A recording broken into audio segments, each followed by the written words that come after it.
Hi, my name is Clara.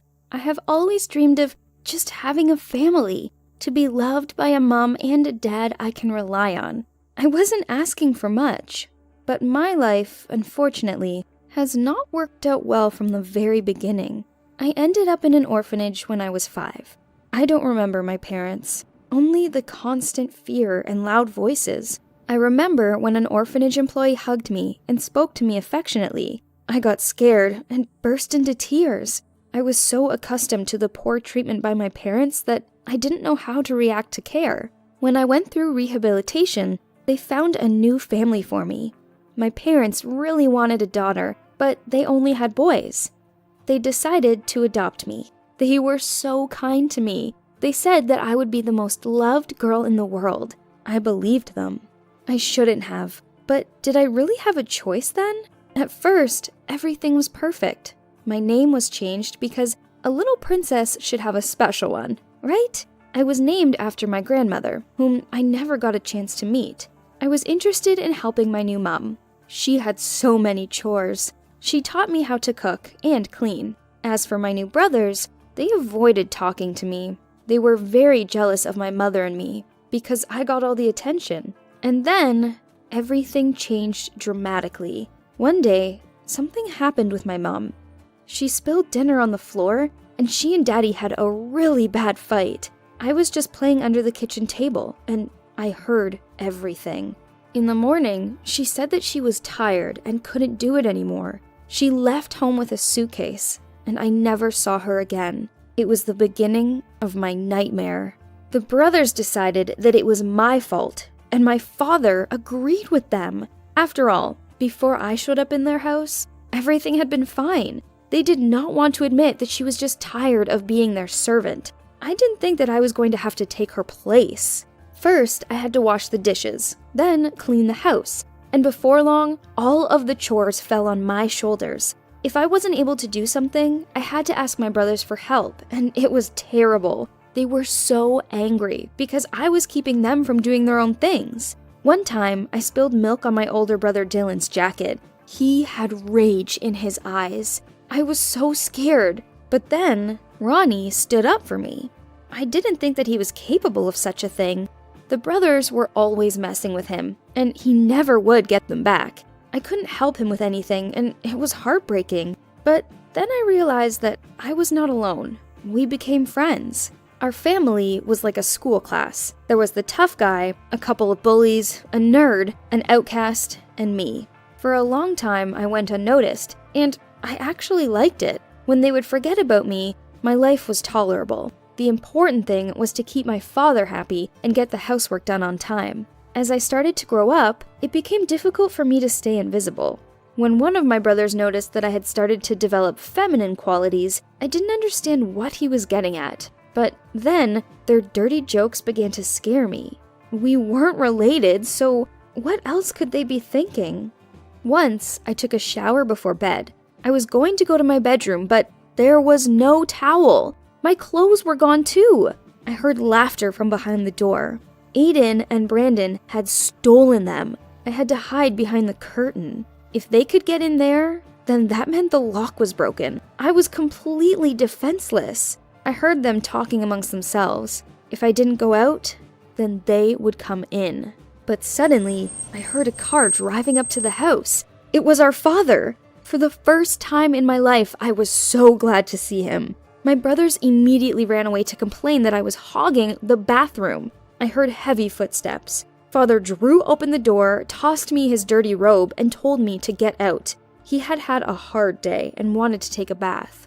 Up until that point, I had lived with my younger brothers in the same room. I realized that I no longer felt safe and asked Ronnie to help me. We moved my bed to the storage closet.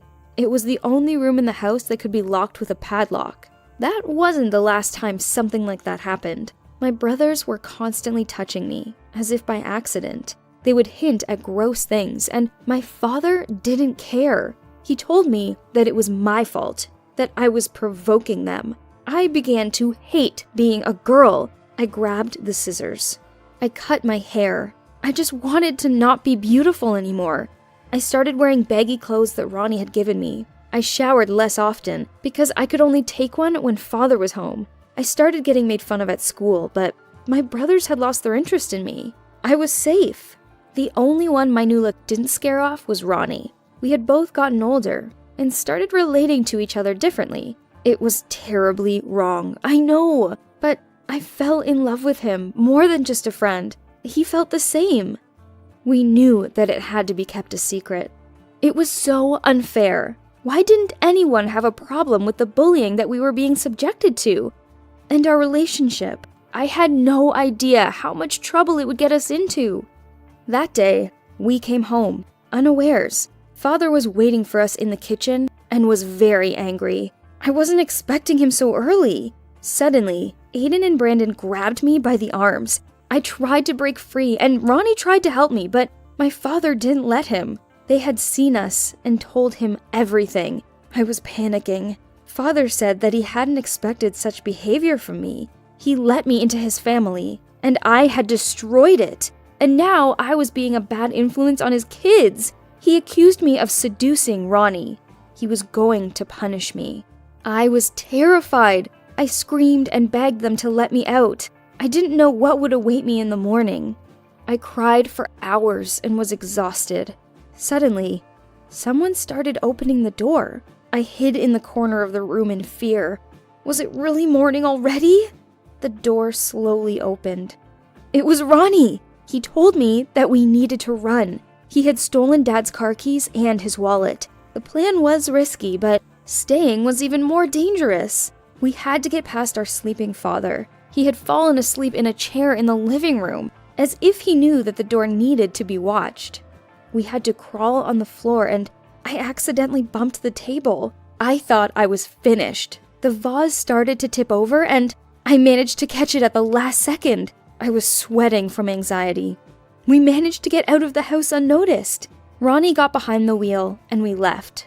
We didn't care where we were going, as long as it was away from our terrible home. We left Greenville and drove towards Pennsylvania until Ronnie got tired. We were afraid that we were being pursued.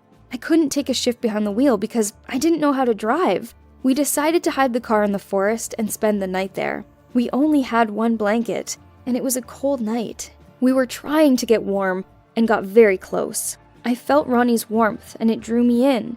At some point, he turned to me and kissed me. It was my first kiss. It was so wrong, but I was so happy. In the afternoon, we continued on our way. We still didn't have a plan, but we were free. We drove past another roadside cafe, and Ronnie's stomach started rumbling. I couldn't remember the last time we had eaten, so we decided to stop. I didn't know that that would turn out to be a huge mistake. I sat down at a table, and Ronnie went to place an order. We didn't have much money, but it should have been enough for breakfast. I watched him and was thinking about our new life when I heard the bell ring as the entrance door opened.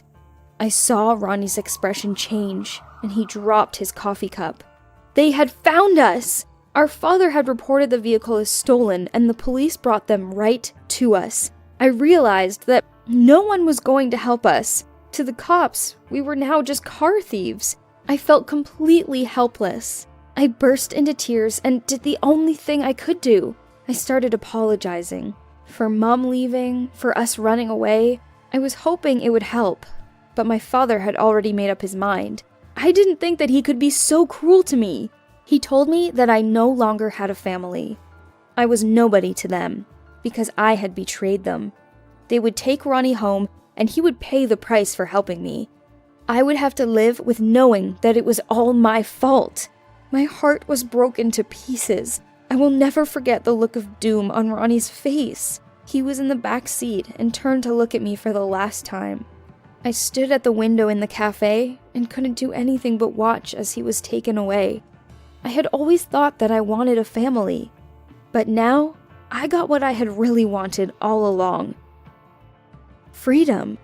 They let me go, but at what cost? I had lost Ronnie. I couldn't leave him in that hellhole, but what could I do?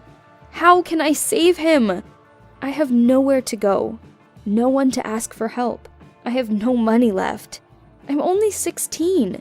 How can I save someone if I can't even take care of myself? I don't know what to do. Please, give me some advice.